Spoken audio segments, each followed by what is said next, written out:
different view this morning for a reason, because I believe that any media should be looking at both sides. And I think it would be fair to say on Drive Time, I've done that. I've had as many Labour people on as I've had government on, because I think it's important. Lots of people dancing on Boris Johnson's grave this morning. Your party obviously delighted, and your leader, looking very perky at Wimbledon yesterday in his glasses, kissing his wife, has said that if Boris Johnson is not gone sooner rather than the autumn, your party will instigate a vote of no confidence. What's the theory behind that, Nick?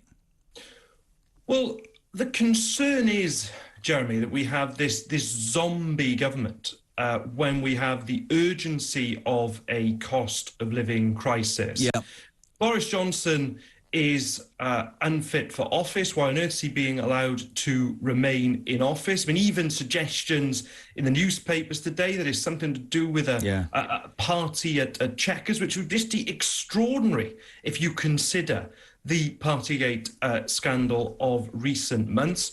So what we're saying we need that fresh start. We need that change of government. The Conservatives have been in power 12 years. We need that change of government to really tackle the cost of living crisis that your viewers are facing. Do you believe that if there was a general election, many people, by the way, this will interest you as a Labour shadow cabinet minister, a lot of people are talking, I know we don't have a presidential system, but they're angry. 14 million of them voted for what they believe was Boris Johnson, but it's not presidential. They believe there should be a general election. Is the Labour Party right now confident with everything that's happened that you would win a general election, or would it be a minority situation? What's your view? Do you fear a new leader and a bounce from the Tories?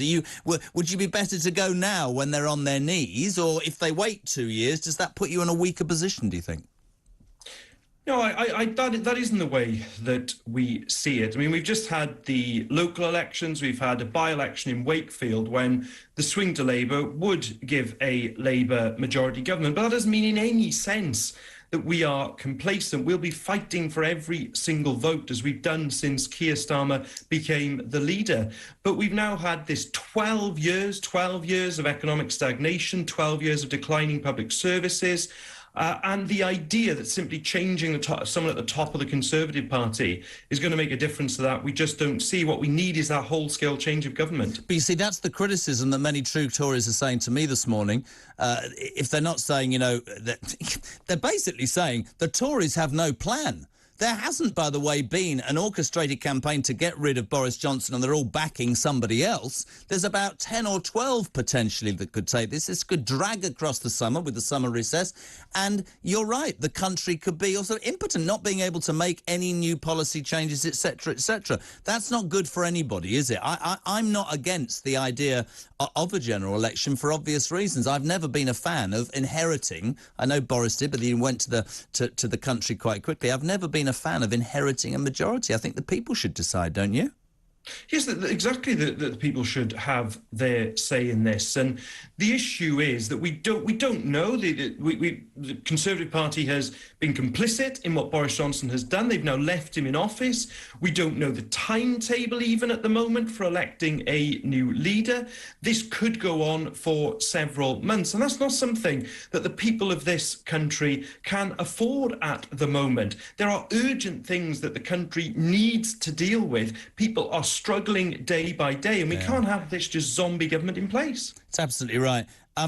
I've said this to you before, and I consider us friends. One of the biggest fears for many people is that, Labour will get us back into the EU. Many people in the right-wing press this morning are saying getting rid of Boris Johnson is all down to the Remainers. Whatever you do, whatever happens here and in Brexit. Keir Starmer was quite vocal the other day and said, we're past that, that's done. Is he a man of his word?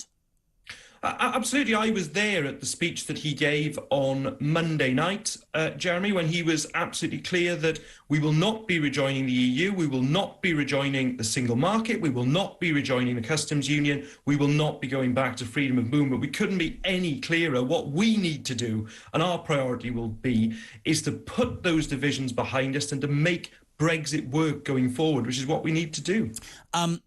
For the Labour Party, you're on an election or a war footing, so to speak. Boris Johnson's legacy, in your mind, tainted by the errors of judgment, or did he do some good for the British people, Nick? For me, Jeremy, I'm afraid he's the worst Prime Minister that I've seen in my lifetime, because of the way in which, to me, he trashed standards in public life. And I'll never forget, my enduring memory, unfortunately, will be a constituent of mine who spoke to me to say that he hadn't gone to the bedside of his dying father. And he hadn't because there was a maximum number of people who could be there, and his mother and his sister were there. And his palpable anger towards the Prime Minister because of what had been going on in Downing Street, that's what I won't forget about Boris Johnson. Listen...